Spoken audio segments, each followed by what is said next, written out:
네, 11월의 마지막 주 첫 거래일이 밝아오고 있습니다. 오늘장의 투자 전략도 이분과 함께 세워볼게요. 우리의 영업이사 박병주 이사님과 함께 보겠습니다. 네, 안녕하세요. 반갑습니다. 네, 저희 이슈부터 먼저 진단을 해볼 텐데 오늘 가장 뜨거운 이슈 중에 하나죠. 삼성바이오로직스에 대한 이사님의 뜬 정보부터 한번 들어보도록 하겠습니다.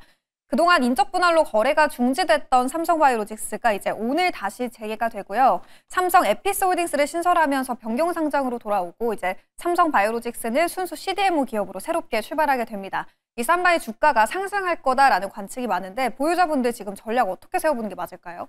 자, 그렇다면 이 삼성바이오의 어떤 지배구조, 인적 분할 후에 어떻게 되는가를 사진을 보면 설명드리는 게 가장 이해가 빠를 것입니다. 준비한 사진을 보도록 하겠습니다. 자, 원래 그 삼성바이오로직스의 대주주는 여기 삼성물산하고 삼성전자 합해가지고 거의 74.3% 정도, 그리고 일반 주주가 이렇게 있습니다. 그런데 이 회사를 인적 분할을 하게 되죠. 인적 분할이라는 것은 두 개가 수평으로 쪼개지면서 대주주는, 갖고 있는 주주는 두 주식을 양쪽으로 받는 거예요. 여기는 65%, 여기는 35%를 받는 거죠. 그러면 여기서 왜 인적 분할을 했을까요?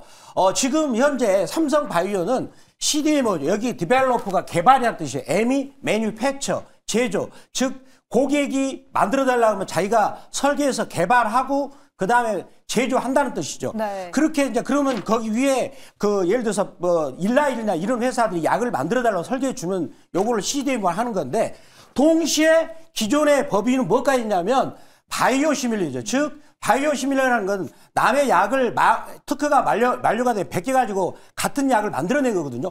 그렇다면 여기 CDMO를 의뢰하는 고객들이 의심하겠죠.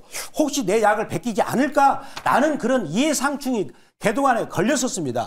그리고 또 신약하는 그런 부분도 있었고요. 근데 두 개를 쪼개가지고 하는 거니까 여기만 전념하니 이제는 저희를 믿고 맡겨주세요. 그런 부분이 해소가 된다는 것이죠. 자, 그리고 나서 그럼 다음 상황을 보도록 하겠습니다. 다음 상황을 보면은 그러면 인적 분할 후에 여기서 보면은 이제 기존 주주들은 내가 주식을 양쪽으로 두 개를 받았어요. 근데 제가 생각에는 CDMO 쪽이 앞으로 굉장히 성장이 좋다. 그거는 또 미국 생물보안법과 연관이 됐고요. 네. 그리고 거기에 따라 삼성바이오로직스는 그 CDMO 부분의 생산 능력을 78만 리터로서 전 세계 1등을 만들어놨죠. 그거는 생물보안법과 연관이 되는 건데, 그렇지만 여기 부분은 지금 현재 가치를 너무나 많이 줬죠. 그러면 기존 주주들은 오늘 재상장했을 때 이쪽에 주식을 팔아다가 이쪽으로 옮길 수가 있어요. 두 개를 다 받으니까. 그런 이점이 있는 거예요. 자, 다음 내용을 보도록 할까요, 그러면? 네. 방금 제가 지문에서 설명한 내용이 바로 이거죠. 기존 주주들은 내가 원래 가치를 두 개를 다 받아야 되니까 유지하면서 이제 오늘 재상장했을 때 유리한 쪽으로, 저는 이제 에피스보다는 바이오 시밀러 쪽보다는 CDMO 쪽으로 주식을 그쪽으로 이제 몰아서 가는 게 네. 저는 유리하지 않겠는가. 왜 그렇게 보느냐? 다음 내용을 보겠습니다. 제가 미국 생물보안법을 이것 때문에 제가 지난주에도 계속 두 번 연속으로 설명을 드렸거든요. 배경 설명을 하느라고 했었는데, 요거는 뭐냐면 쉽게 말해서 미국이 이제 중국 그 바이오 업체들, CDMO 업체들한테 더 이상 약을 만들어달라 하지 않겠다. 그것은 우리나라 생물 보안을 위해서 하는 거다. 그러면 그거를 규제원에서 누가 그거를 반사 이익을 가져가느냐? 삼성은 이미 이걸 알았을 겁니다. 왜냐하면 미국 생물보안법은 2024년부터 준비를 했었거든요. 그렇죠. 그래서 그거를 알고 준비했는데 중국의 우시 바이오가 전 세계 CDMO 부분에서는 생산 능력이 지금 3위입니다. 무려 50만 리터를 캐파를 만들어놨어요. 그런데 그게 다 날아갈 판이죠. 왜? 생물보안법 때문에. 그거를 고스란히 누가 가져갑니까? 삼성바이오로직스 CDMO 사업부에서 그거를 가져가게 된다라고 저는 말씀드리면서, 그렇다면 이제 생물보안법 때문에 삼성바이오의 CDMO 부분은 전 세계 론자를 제치고 전 세계 랭킹 1등으로 가는 그런 지름길이 되지 않을까라고 말씀드리도록 하겠습니다. 그리고 제가 자세한 건 또 아침 8시 무료방송에서 네. 더 자세하게 말씀드리도록 하겠습니다. 이사님이 오늘도 이 생물보안법에 대한 기대감을 말씀해 주셨고요. CDMO 쪽, 삼바 쪽에 이 CDMO 쪽에 대한 점유율이 더 기대된다라는 의견까지 밝혀주셨습니다. 저희가 제약바이오주 안에서 미리 선점하고 있던 기업들이 여럿 있는데요. 10월 29일에 매수했던 코오롱 티슈진 1차 목표가 48,700원, 그리고 2차였던 52,500원까지 달성에 성공을 했습니다. 수익률은 벌써 40%가 넘네요. 44.1%를 기록하고 있고요. 이때 이사님이 반도체는 이격도가 너무 크다 보니까 제약바이오주로 좀 미리 담아봐야 된다라고 전략을 주셨는데 그 전략이 지금 딱 적중하고 있어요. 코링티슈진 지금 연속적으로 급등세를 보이고 있고 시장이 부진했던 지난 거래일에도 11% 급등 마감했거든요. 네. 현구간 전략 어떻게 세워볼까요? 제가 선을 그어놨어요.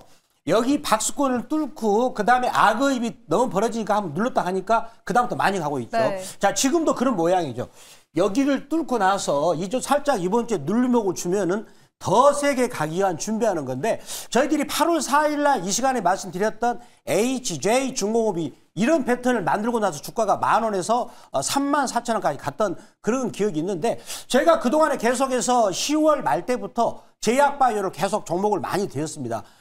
코롱 기준도 지금 44%가 되고 있는데 이 종목 같은 경우는 특히 내년에 3월달, 4월달에 무릎에다 주사를 놨을 때 한 번 맞으면 2년 동안 안 아파가 되죠. 그동안 내 무릎이 아팠어요. 근데 주사를 맞으면 2년 동안 안 아파. 이게 되는 게 그걸 검증이 끝나는 게 내년에 3월달, 4월달인데 그게 검증만 끝나버리면 전 세계 시장 12조에서 18조 시장을 독점하는 그런 세계 최초 기술을 갖고 있는 거죠. 그렇지만 주가라는 것은 그런 상황을 미리 알고 먼저 가는 거죠. 특히 신약을 관련 회사들은 먼저 가니까 우리가 지금부터 주시할 필요 있다라고 말씀드리면서 또 자세한 거 아침 8시 무료방송에서 자세한 거 말씀드리도록 하겠습니다. 네, 이 고울 관절염 치료제에 대한 기대감을 안고 있는 코오롱 티슈진 지난 거래일에 신고가 찍었잖아요. 네. 다음 목표가 얼마 정도로 잡아봐야 될까요? 다음 목표가는 제가 67,000원 말씀드리도록 하겠습니다. 네, 다음 목표가 3차 목표가는 67,000원까지 상향 조정해 보도록 하겠습니다.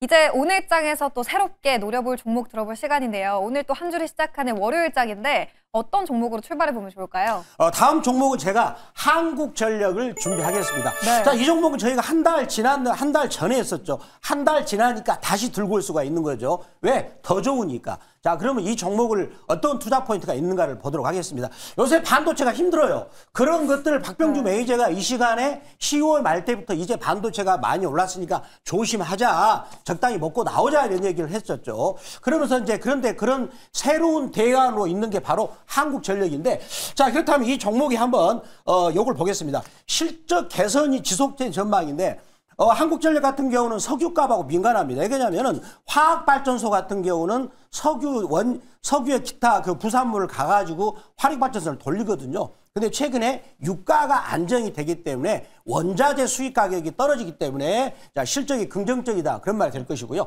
자, 이 전기요금을 그동안에 이제 전의 정부 같은 경우 낮췄잖아요. 전 정부 같은 경우는. 그래가지고 한국전력이 적자 봤어요. 힘들었죠.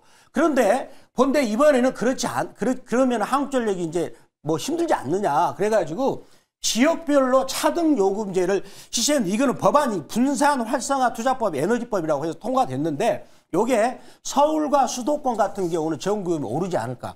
저희 사무실도 전기요금 좀 많이 낼 것 같아요. 이 덕분에 좀 걱정이 되는데. 네. 자, 그렇지만 어쩔 수 없죠. 한국전력이 실적이 좋아진다면. 자, 그러면 실적 지표를 보도록 하겠습니다. 제가 놀랬습니다. 자, 이 회사요. 지금 시가총액이 30조가 안 될걸요? 자, 다음 실적 지표를 보겠습니다. 네. 그런데 시가총액이 30조가 안 되는데 어떻게 영업이익이 20조가 되냐. 야, 그러면 이거를 우리가 성학개미 여러분 잘 보십시오. 미국식으로 계산하면 이 종목의 시가총액이 150조 돼야 됩니다. 왜 미국 주식 합니까? 이렇게 좋은 주식이 있는데. 그러지 않습니까? 그리고 순이익도 11조입니다. 그러면 적정 시가총액은 110조가 돼야 되는데 30조가 안 되니까 싸거든요. 그리고 나서 여기 보세요. 배당을 제가 놀랐습니다. 무려 7.6% 주게 되는 것이고요. 그 다음에 ROE가 22%니까 한국전력이 지금부터는 성장성이 그만큼 강하고 배당을 이렇게 많이 주면 이제는 굳이 누가 빌딩을 투자합니까? 우리나라에서 가장 안전하다고 하는 한국전력이 주식을 들고 있으면 연간 7.6%를 주니까 요즘에 이런 빌딩 수익이 연간 5% 됩니까? 안 되잖아요. 빌딩에 투자했을 때 연간 수익이 5%도 안 되는데 한국전력 갖고 있으면 주식만 들고 있으면 7.6% 수익을 주면서 저평가 돼 있으니까 주가가 더 오르는데 그런 좋은 조건이 있다라고 한국전력을 말씀드리도록 하겠습니다. 실적 대비 너무 여전히 저평가돼 있다라는 의견이었고요. 배당에 대한 매력까지 찾아볼 수 있었습니다. 한국전력이 지금 외국인과 기관 메이저 주체들이 모두 2거래일 연속으로 사들이고 있더라고요. 차트도 한번 볼까요? 제가 이제 드디어 비밀을 공개하는데요. 네. 자, 보시면 악어입이 굉장히 세게 벌어지죠. 여기죠. 여기죠. 그런데 악어입은 너무나 벌어지면 어떻게 됩니까? 아프니까 다물어요. 그래서 우리는 다물 때 안 하고 막 벌어질 때. 네. 그래야 많이 가는 거죠. 그렇지 않습니까? 즉 이격도가 적을 때, 주가가 싸면서 이격도가 적으면서 추세는 위로 돌릴 때 바로 그 지점 아니겠습니까? 라고 말씀드리겠습니다. 악어입에 이제 막 올라타기 시작한 한국전력이었고요. 가격 전략 어떻게 세워봐야 돼요? 가격 전략은 매수가 범위는 48,200원 혹은 시가 말씀드리겠고요. 1차 목표가는 51,600원, 2차는 15% 이익권인 55,600원, 손절가는 4만 원 말씀드리겠는데 저희들이 말씀드렸던 종목은 이런 우량주들도 기다리면 15% 이상은 준다라고 말씀드리겠습니다. 네, 한국전력에 이어서 두 번째 종목도 바로 들어보도록 하겠습니다. 두 번째 주력 상품은 어디로 가져오셨어요? 바로 핑거라는 회사가 되겠는데요. 자, 이름이 참 재밌죠. 핑거. 자, 그런데 저도 약간 공부를 좀 많이 했습니다. 이거는 스테이블 코인과 토큰 증권에 관련된 플랫폼을 만드는 회사가 되겠죠. 다음 내용을 보도록 하겠습니다. 아마 스테이블 코인과 토큰 증권 아마 나이가 드신 분들은 생소할 거예요. 그렇지만 제가 쉽게 설명하겠습니다. 네. 자, 그런데 이런 회사들은 신기술 때문에 좀 안 힘들었지만 이번에 3분기 때 영업이익이 11억으로서 흑자가 됐고요. 순이익이 10억으로서 물론 전년 대비 609%. 이거는 본격적으로 이제 반도체 관련주들이 올해 7월 달에 주가가 급등하기 전에 그런 시점과 비슷하죠. 즉 실적이 적자에서 흑자로 급격하게 좋아질 때 그런 터닝 포인트가 왔다라고 말씀드리겠고요. 자, 그다음에 이 종목의 실적 한번 전망을 제가 지표를 가지고 보겠습니다. 매출액이 1,000억이 됐네요. 매출액 규모가 이제 내년이 중요하겠죠. 1,148억. 그다음에 순이익이 내년 같은 경우는 100억이 넘는 그런 회사로 될 것이고요. 자, 여기서 다음 내용을 볼까요? ROE를 볼까요? ROE가 중요하죠. 14%다. 14%. 그렇다면 이제서 이제 본격적으로 성장성도 간다. 그런 말이 될 것이고요. 자, 여기서 스테이블 코인은 요즘에 우리가 유튜브를 보는 굉장히 많은 용어가 나오죠. 그래서 미국 같은 경우는 달러화 기반 스테이블 코인. 그러면 한국도 할 수밖에 없는 것이고요. 그다음에 여기는 토큰 증권인데 예를 들어서 강남에 뭐 수백억짜리 빌딩을 내가 나눠가지고 일정 부분만 사고 팔 수 있는 그런 일종의 증권이라 할 수 있는 건데 그렇다면 이번에 11월 말경에 가상자산 입법이라는 게 뭐냐면 스테이블 코인과 토큰 증권에 관한 교통법규를 정하게 됩니다. 이게 법이 통과가 된다면 이제는 본격적으로 이런 것들을 우리가 증권사나 은행에서 본격적으로 거래할 수 있는 기반을 트게 되는데 그런데 핑거라는 회사는 어떤 기술을 갖고 있나요? 그러면 금융권이 이런 것들을 기술을 할 때 플랫폼을 만들어주고 그다음에 그게 가상자산이 진짜냐 가짜냐를 인증해주고 그다음에 그 돈을 제대로 쌓고 있느냐 그런 것을 또 지불 증구하는 것들을 인증해주는 그러한 플랫폼 기술을 갖고 있다라고 말씀드리도록 하겠습니다. 네, 이번 주에 또 스테이블코인 관련해서 중요한 모멘텀이 있죠. 이 네이버와 두나무 간의 합병 관련 이사회도 열리게 될 텐데 이 스테이블코인에 대한 법제화의 기대를 안고 있는 핑거 오늘 들어가 보도록 하겠습니다. 차트도 한번 분석해 주시죠. 자, 핑거를 보시면은요. 자, 아까 제가 어떤 포인트 말씀드렸냐면 올해 3분기 때 이제 순이익이 굉장히 급격하게 좋아지고 있죠. 그렇게 좋아지는 상황에서 주가를 쭉 보니까 많이 빠졌죠. 41,000원짜리가 계속 흘러내리다가 악어입을 한번 얻어맞았죠. 아니야. 맞아. 악어입 들어왔기 때문에 네. 여기도 아니야. 그 다음에 여기는 가능성이 있어요. 이제 본격적으로 악어입이 벌어지죠. 그러면 이제 본격적으로 스테이블 코인과 토큰 증권이 법제화가 되면서 드디어 이 회사가 그 플랫폼 기술이 갖기 때문에 제 기술을 발휘할 수 있는 시점이 왔다. 그래서 악어입을 타고 있는 거죠. 이제 막 타니까 겁이 날 게 없습니다. 자, 그 다음에 다시면 이제 일봉을 보시더라도 네. 드디어 반응이 나왔어요. 자, 나는 악어입 속으로 들어오면 안 볼 거야? 안 봐. 계속 안 볼 거야. 거래 터졌지 않습니까? 이제 볼 거야. 왜? 악어입이 벌어지면 추세가 방향을 틀었으니까 이런 뜻이 되겠습니다. 일봉과 월봉에서 모두 악어입에 올라탄 핑거였고요. 가격 전략은요? 자, 매수가 범위는 13,470원이고요. 혹은 시가 말씀드리겠고 1차 목표가는 7% 이익권이 14,500원, 2차 목표가는 15% 이익권이 15,500원, 손절가는 10,000원 말씀을 드리도록 하겠습니다. 네, 매니저님 이렇게 시장이 조금 흔들릴 때 지난주에 힘드신 분들 많았을 것 같아요. 네. 그럼에도 사실 굳건하게 수익을 지켜내주는 종목들을 말씀해주고 있는데 네. 어디로 가면 후속 전략도 들어볼 수 있을까요? 제가 아침 8시에 무료 방송 말씀드리겠고요. 박병주 매니저는 반도체 관련주들이 이제 막 시작하는 7월달, 8월달, 9월달에 집중적으로 말씀드려가지고 10월 중순 이후로는 일체 말하지 않았습니다. 왜? 많이 올랐으니까. 그리고 나서 이제는 제약바이오를 남들이 보지 않을 때 이미 10월 말부터 말씀드려가지고 본 이유는 뭡니까? 미국 생물보안법이에요. 거기 관련된 수혜가 본격적으로 시작됐기 때문에 그런 부분에 대해서 아침 8시에 말씀드리고 또 반도체 물리신 분들 위해서 아침 8시에 방송 드리겠습니다. 그리고 MBN골드 박병주 무료 주식밴드를 들어오신다면 종목을 무료로 받을 수 있다고 말씀드리도록 하겠습니다. 네, 오늘 아침 8시 무료 방송에서 삼성바이오로직스에 대한 정확한 매수 타점 그리고 매도 타점 들어보실 수 있습니다. 저희는 내일도 이 시간에 뜨거운 종목과 함께 돌아오도록 하겠습니다. 오늘 말씀 고맙습니다. 감사합니다.